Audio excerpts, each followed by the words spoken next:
Pada section ini saya akan mengulas tentang apa itu biaya minimum. Jadi, dengan menggunakan intuisi perilaku produsen, bahwa produsen selalu menghemat dalam memproses produksinya, ya, sehingga perilaku penghematan inilah yang kemudian kita manifestasikan dalam bentuk biaya minimum. Nah, untuk itu tujuan daripada produsen dalam hal ini adalah menghindari hambatan ekonomi. Jadi kalau Anda ketahui bahwa biaya minimum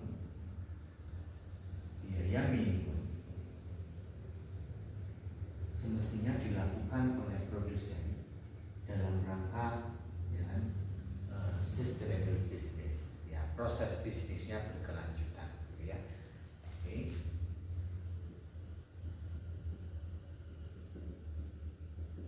Berkelanjutan. Nah, selain daripada itu, melakukan penghematan itu salah satu tujuan daripada produsen untuk menghindari hambatan ekonomi. Jadi salah satunya adalah hambatan ekonomi.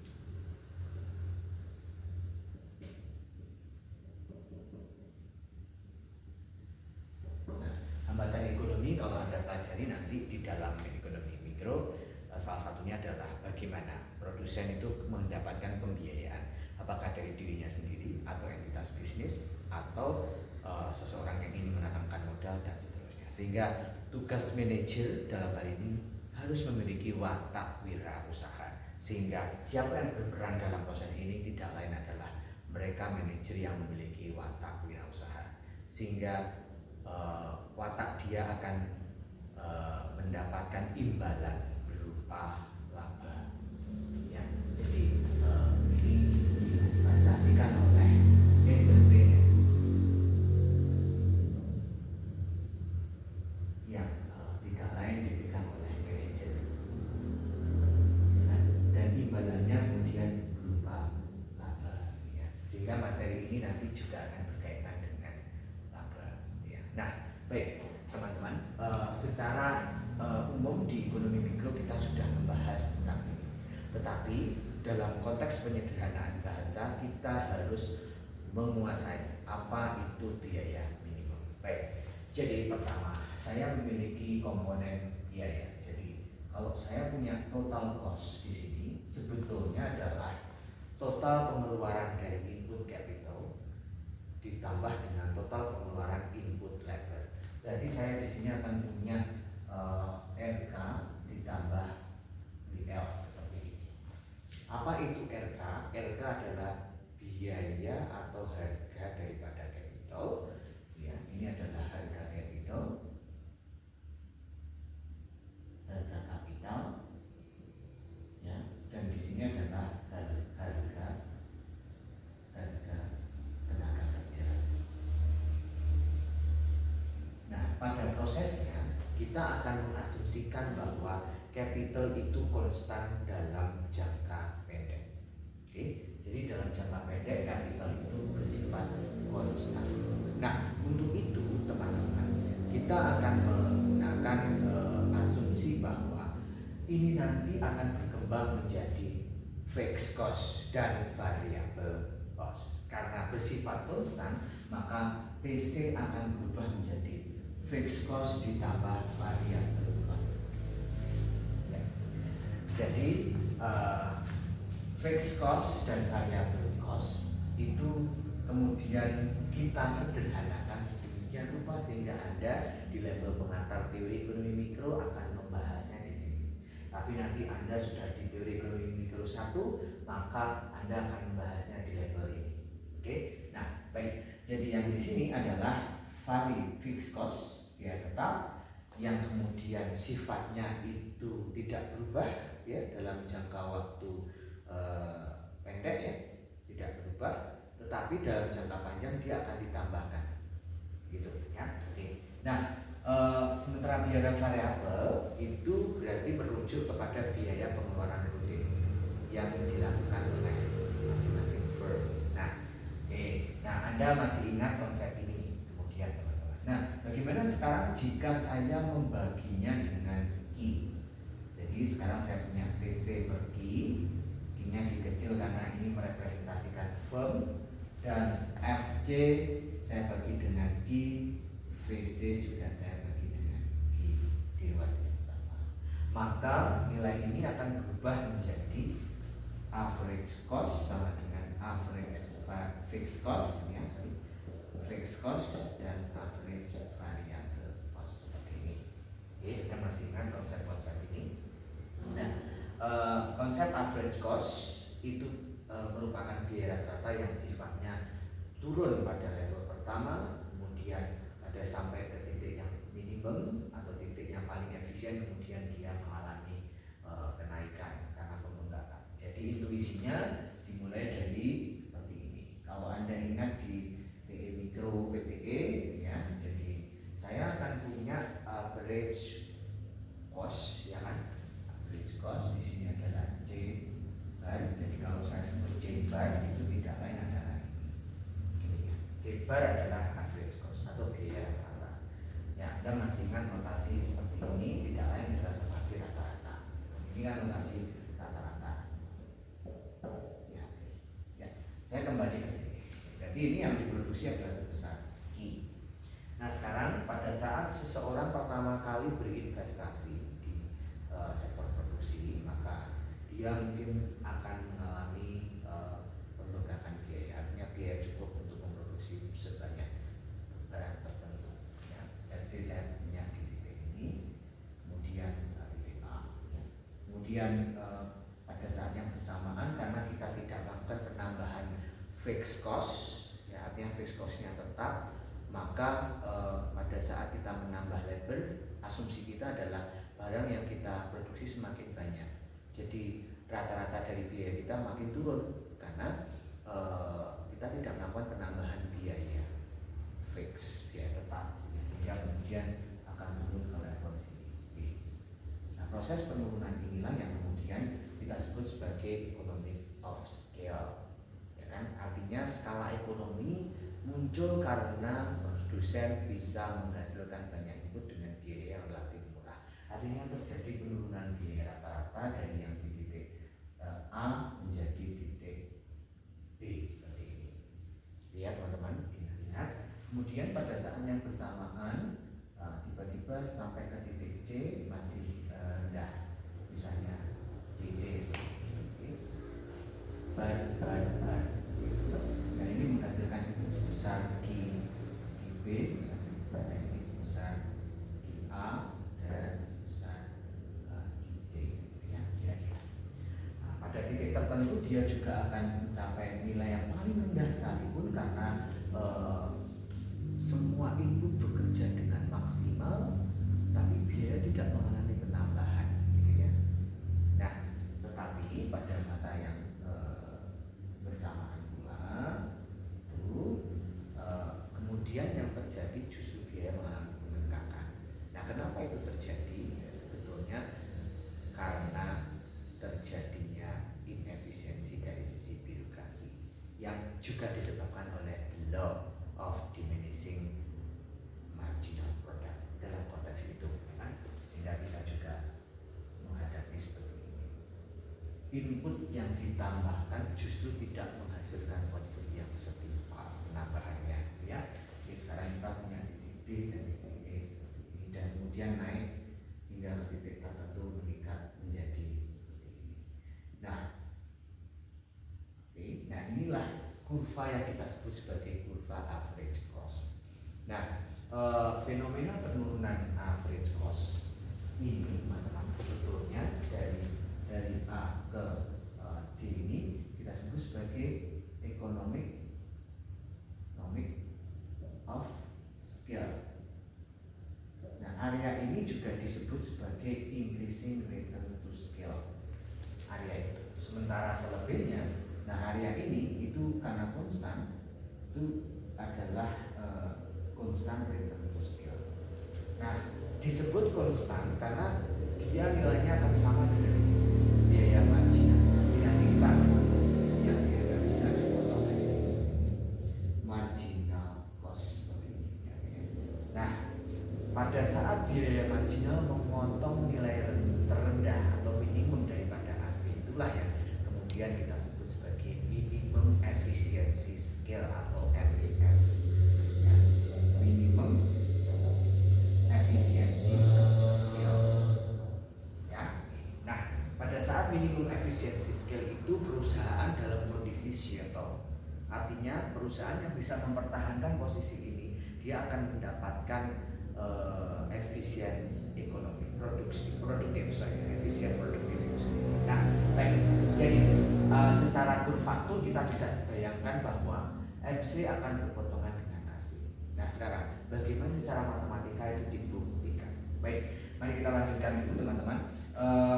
Klausul pertama adalah saya punya TC kurang lebih seperti demikian rupa, yang kedua seperti ini, dan yang ketiga jadilah seperti ini. Sekarang yang keempat, ya, ini kemudian berubah nama menjadi biaya rata-rata di sini. Biaya rata-rata. Yang di sini nanti ada biaya marginal. Apa itu biaya marginal? Biaya marginal atau marginal cost adalah tambahan output pada saat input meningkat, tambahan biaya pada saat output diproduksi 1 unit, meningkat 1 unit ya. Jadi tambahan biaya total cost delta TC, tambahan biaya akibat output meningkat 1 unit. Jadi tadi saya ralat tambahan biaya akibat output meningkat 1 unit. Nah, dalam konteks ini kita juga bisa menuliskannya dalam bentuk garis. Jadi nanti MC-nya tidak lain adalah DTC per DG. Artinya MC adalah TC aksen. Itu ya teman-teman. Jadi MC adalah TC aksen, turunan daripada TC. Ya. Kita tidak akan mencari biaya minimum, tapi yang kita cari adalah biaya rata-rata minimum. Kenapa itu terjadi? Karena kalau misalnya kita bayangkan total cost itu patternnya selalu meningkat. Jadi tidak akan pernah mengalami penurunan. Jadi yang akan Anda temukan justru malah biayanya meningkat gitu kan. Kira-kira begitu. Jadi patternnya akan kita cari tetap adalah biaya rata-rata minimum. Nah, sekarang mari kita buktikan kenapa nilai ini dipotong di titik yang paling rendah.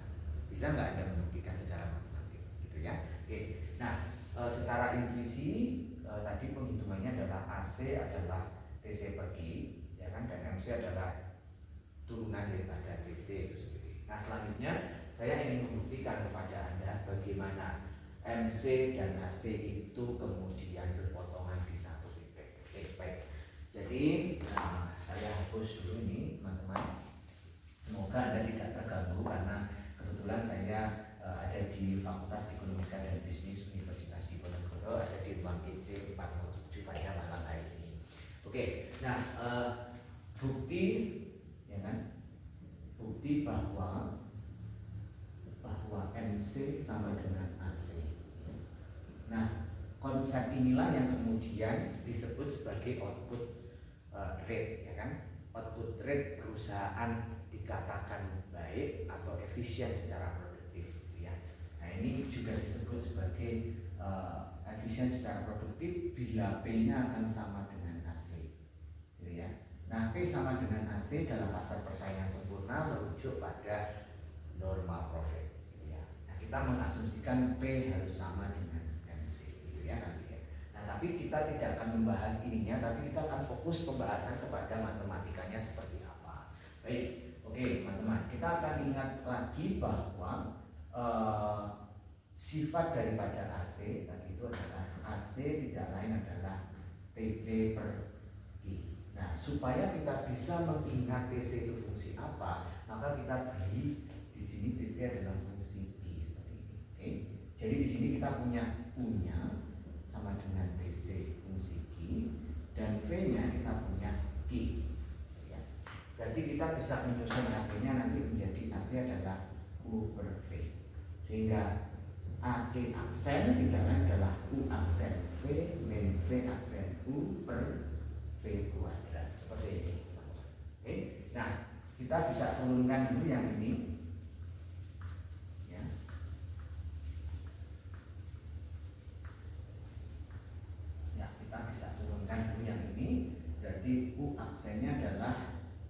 TC aksen I, betul? Jadi U aksen ya turunan TC. Jadi nggak ada angkanya kan, tapi hanya notasi atau simbol aja. Nah sekarang kalau ini turunannya apa? Karena ini ibarat kata ini seperti X gitu ya. Jadi kalau Anda punya Y sama dengan 5X, maka turunannya adalah Y aksen sama dengan 5. Demikian pula jadi seperti ini sama, misalnya cuma Q kita turunkan terhadap Q, maka turunannya 1 kan. Dan ini turunannya 1 seperti ini. Kenapa 1? Karena variabelnya Q pangkat 1. Nah saya substitusikan ke sini sekarang, berarti AC aksen itu sama dengan U aksen, berarti TC aksen Q dikali dengan V nya adalah Q sendiri dikurangi dengan, ya saya tulis di bawahnya biar tidak terlalu berimpitan ya, berarti AC nya AC aksen adalah TC Q, TC aksen Q dikali Q dikurangi dengan V aksen, berarti 1 kali TC Q seperti ini per V kuadrat, berarti Q kuadrat ya. Seperti ini ya pembuktiannya. Oke, sekarang kita hitung perkaliannya, maka AC aksen sama dengan TC aksen Q dikali Q dikurangi dengan TC Q seperti ini per Q kuadrat. Maksimum minimum tercapai pada saat ya kan. Jadi kita punya syarat maksimum minimum atau minimum itu tidak lain dicapai pada saat AC aksen sama dengan 0. Jadi kita akan punya bukti bahwa TC aksen Q dikali dengan Q dikurangi TC Q dibagi dengan Q kuadrat sama dengan 0. Nah masing-masing Q kuadrat kita masukkan ke setiap elemen, berarti kita akan punya TC aksen Q kali Q per Q kuadrat dikurangi dengan TC Q per Q kuadrat sama dengan 0.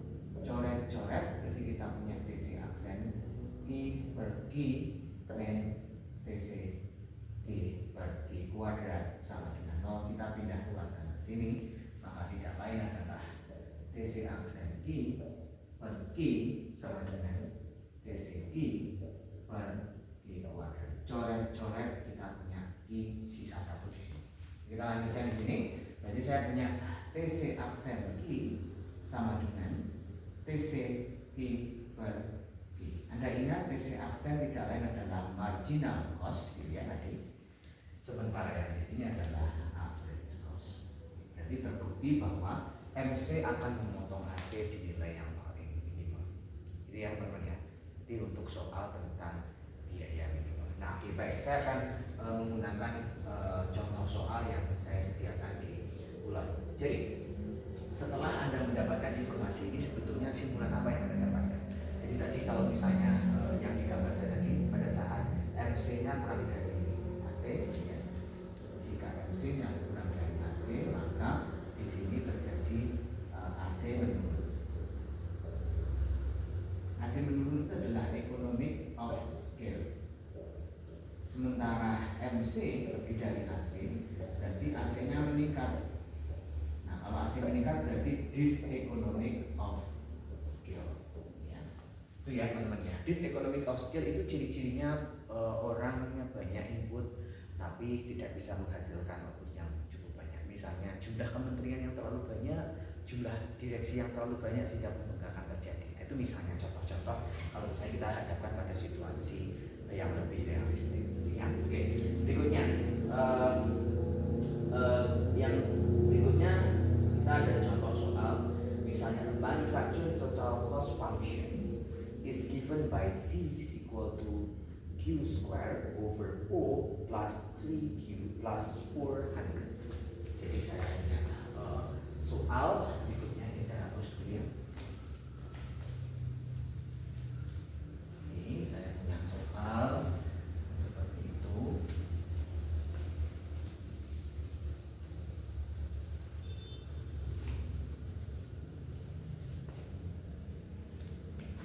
Soalnya adalah total cost function nomor 1. Anda bisa lihat di box 4 ya teman-teman ya. Oke, soalnya TC itu diberikan C sama dengan Q kuadrat per 4 plus 3G plus 400. Ditanyakan adalah level of output, ya kan? Ditanyakan adalah level output yang menghasilkan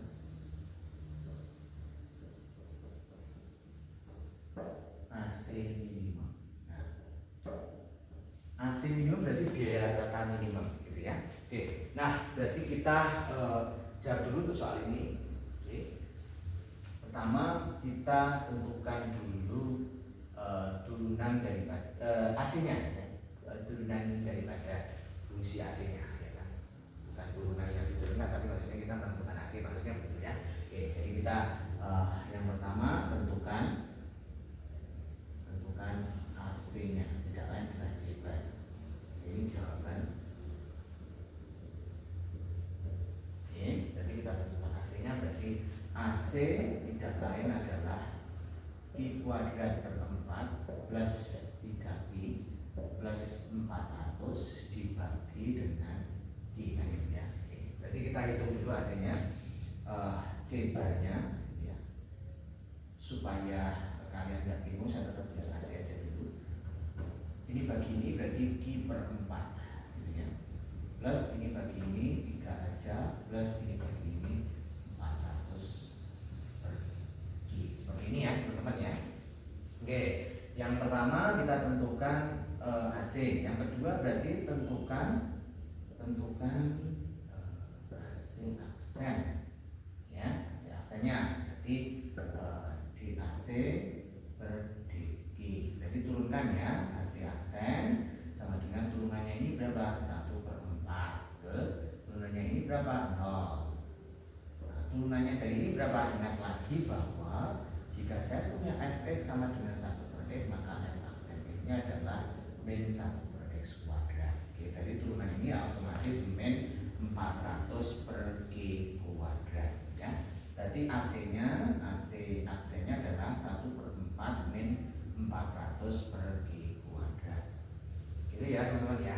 Nah berikutnya berarti syarat maksimum minimum, Anda harus hitung lagi sini. Berarti syarat maksimum minimum, ya, maksimum atau minimum itu tidak lain AC aksen sama dengan 0. Berarti kita punya 1/4 min 400 per Q kuadrat, ya, kuadrat sama dengan 0, ya. Pindah luaskan ke mana? Sini salah satunya 1/4 sama dengan 400 per Q kuadrat, misalnya begitu.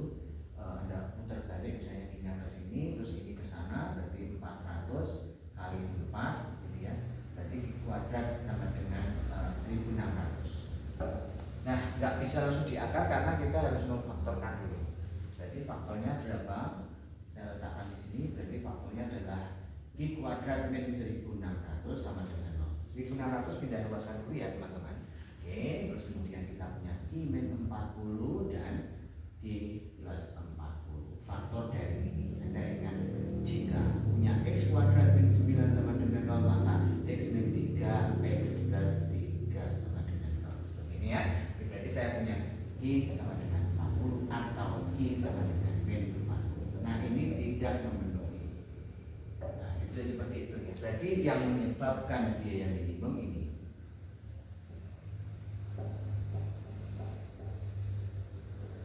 Loh, katanya harus diuji dengan garis bilangan, misalnya begitu. Atau dengan turunan kedua, silakan kalau misalnya kalian tentukan. Tapi kalau misalnya kita sudah menemukan satu titik, ya berarti hanya itu aja titiknya, gitu kan?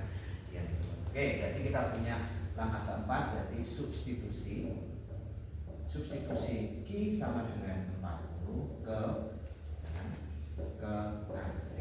Ya, berarti kita punya AC, AC-nya tadi AC-nya adalah Q per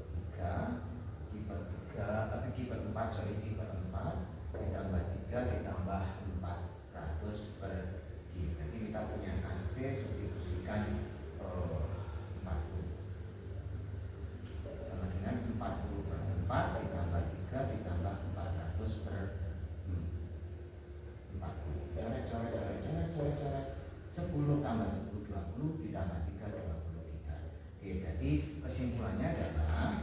biaya output yang menyebabkan minimum, berarti I-nya sama dengan 40 dan AC-nya sama dengan 23 satuan moneter ya. Jadi tolong ditambahkan satuannya 40 unit dan 23 satuan moneter.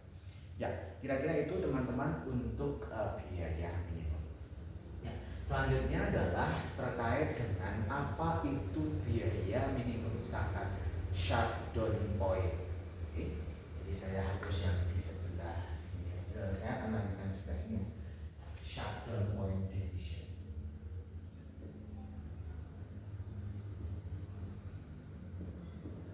Ya, shutdown point decision itu biaya. Nah, shutdown point itu terjadi pada saat ya kapan? Pada saat pasar persaingan sempurna.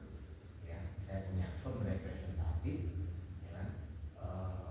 Ini firm representatif di pasar persaingan sempurna. Oke, saya punya seperti ini. P sama dengan AC, sorry, B sama dengan ML, MC dengan ML, jadi seperti ini. Ya, ML saja, biasanya nanti kita bikin aja ML saja. Kemudian saya punya seperti ini adalah AC dan titik yang memotong ini adalah MC. Ya, kira-kira ya. Nah, jika sekarang yang diderita perusahaan adalah kondisi harganya tidak lagi di sini, tidak lagi di B1, melainkan ada di misalnya karena turun, ini disebabkan oleh banyaknya produsen yang masuk pasar karena dia tergiur, kan? Berarti titik potongnya dari sini kan, titik potong B sama dengan MC-nya. MC-nya ada di sini kan. Ini P1 sama dengan MR1. MR2 maaf, MR2. Ini bisa satu. Nah, berarti kan perpotongan MR-MC-nya ada di sini. Berarti kalau kita tarik ke atas, dia akan menghasilkan biaya per unit ada di sini. C, misalnya C2, ya kan? Nah, area inilah yang kemudian kita sebut sebagai economic loss. Ya, economic loss terjadi. Oleh karena itu, perusahaan harus betul-betul mempertimbangkan average variable cost-nya. Nah, average variable cost itu harus menyentuh nilai MC itu sendiri pada saat MC sama dengan B. Berarti average variable cost-nya harus di mana? Di sini. Saya mau ambil video ini. Ya.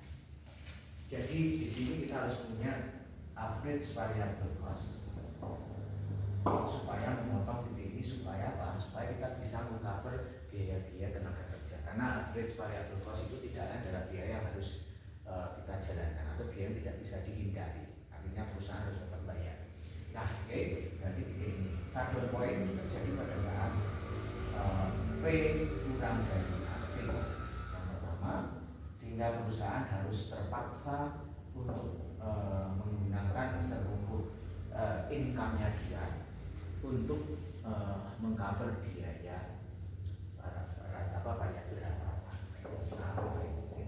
Nah, ini standar terjadinya shutdown point. Berarti jika masih seperti ini, perusahaan masih tetap akan bisa memproduksi barangnya. Tapi kalau misalnya sudah di bawah AVC, maka tidak bisa memproduksi barangnya. Kira-kira itu teman-teman untuk pembahasannya di area shutdown point. Nah, karena kita mengasumsikan P harus sama dengan MC, maka P bisa saya gantikan dengan MC sama dengan AVC seperti ini. Nah, ini adalah titik shutdown point yang diderita oleh perusahaan yang tinggal di pasar persaingan sempurna. Kira-kira itu. Nah, kira-kira itu teman-teman materi tentang analisis biaya minimum. Selanjutnya akan saya sampaikan terkait dengan analisis penerimaan maksimum. Simak video berikutnya. Terima kasih.